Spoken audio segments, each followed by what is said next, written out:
Quand on pense kiné, on imagine tout de suite les exercices, les étirements, les manipulations, bref, le travail manuel. Mais il y a toute une autre facette, une sorte de boîte à outils high-tech qui utilise des forces qu'on ne voit même pas pour nous aider à guérir. Donc on a d'un côté l'approche manuelle, celle qu'on connaît bien, et de l'autre, on a des instruments qui sortent tout droit de la physique médicale. C'est ça, le monde de l'électrophysiothérapie. On parle de techniques qui se servent de l'électricité ou des ondes qu'elle peut créer pour, en quelque sorte, dialoguer directement avec notre corps. Ça sonne un peu comme de la science-fiction, non? On pourrait le penser. Mais la vraie question, c'est comment est-ce qu'on arrive à maîtriser cette énergie pour, concrètement, calmer une douleur ou nous aider à retrouver nos capacités? Ok, alors attaquons-nous au premier grand défi, la douleur. L'idée ici, ce n'est pas juste de la cacher sous le tapis, non. C'est carrément de pirater le système de communication du corps pour en fait réécrire le message de la douleur. Et voilà le principe de base. Faut savoir que notre corps, il communique tout le temps avec un langage qui est électrique. L'électrothérapie, au fond, c'est juste ça. C'est apprendre à parler cette langue pour pouvoir lui donner de nouvelles instructions. Un peu comme si on lui disait « Hé, ce signal de douleur-là, tu l'ignores ».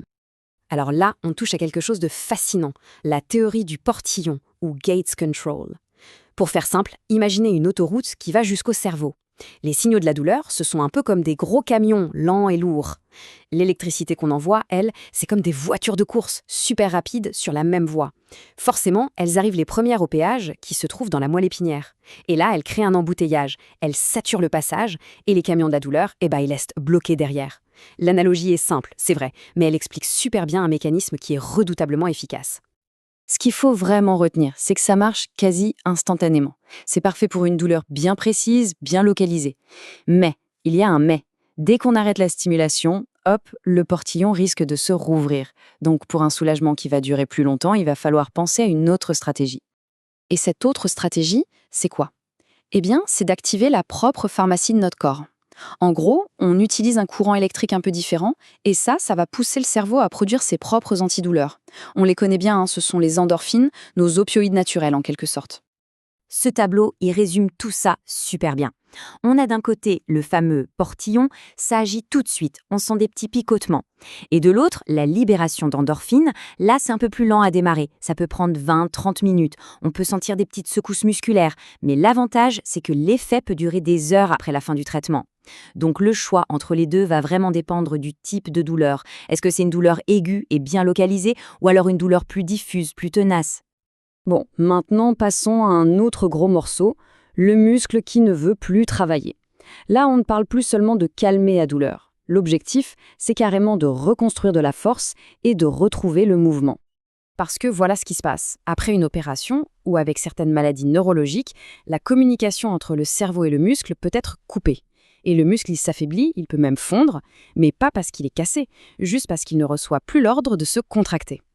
Et c'est justement là que la stimulation électrique musculaire, la SEM, entre en jeu. Les buts sont très clairs. D'abord, empêcher le muscle de fondre. Ensuite, réapprendre au cerveau et aux muscles à communiquer.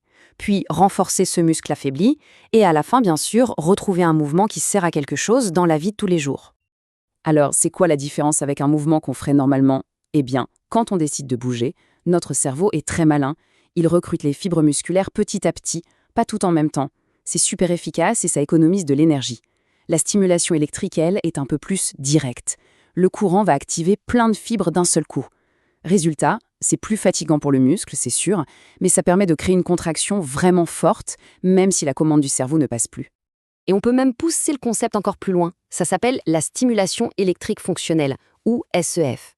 Là, l'idée, ce n'est plus juste de faire se contracter un muscle, non.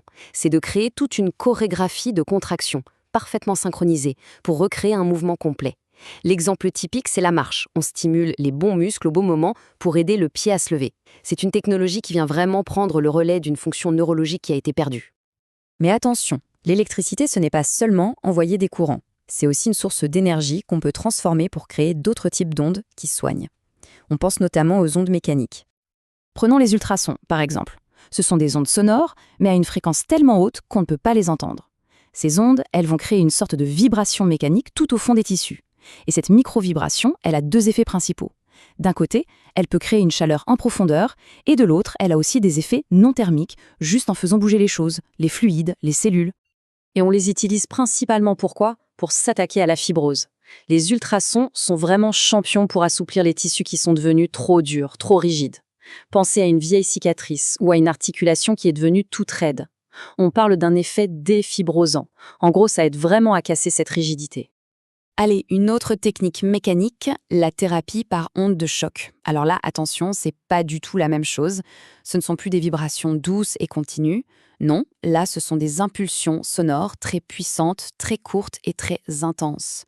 Le but, c'est un peu paradoxal, on crée un micro-traumatisme, mais